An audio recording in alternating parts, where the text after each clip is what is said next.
Hello YouTube, this is Timaeus here coming to you guys from the Teen Time Riders YouTube channel, and I'm going to give you guys a discussion video of the current updated ban list. So, and I'm going to do like a reaction here. I already kind of saw it from everybody's more or less negative reviews on it. And I got to pull up a little screen to look at it here. Like I said, I saw it and I more or less am disappointed by its very minor changes. But I'm also going to talk about why it's minor. So first, what actually was the change? So for those who hasn't seen it up yet or seeing the reactions from other people's YouTube channels before, they only had three unlimited cards.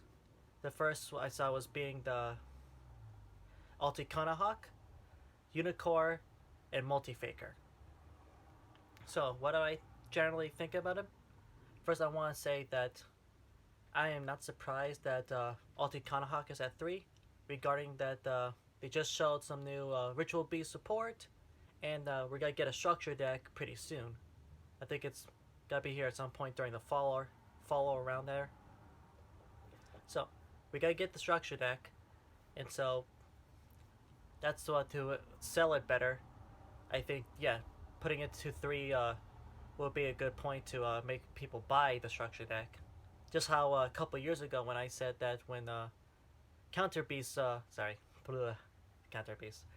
Fairies was the structure deck for them was coming out, I predicted that Solemn Judgment would get unbanned.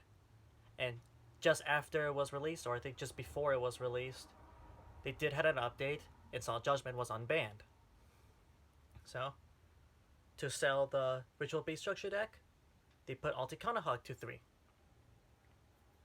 Now, moving on from that point, what about Necros of Unicorn?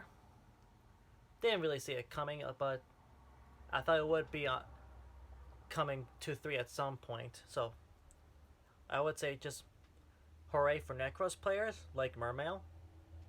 Having full power Necros now is a thing, because the Djinn is not coming off that list anytime soon to do the Ritual Djinn luck. God, I remember that. So, hooray for Necros players.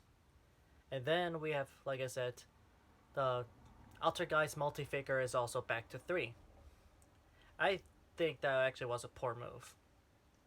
If it's to no surprise you guys know, I really don't like the Altergeist deck. And I was okay when they put Multi-Faker to 1. Even I also think that they should have put Multi-Faker and Milosk to 1 as well. Or at least banned one or the other.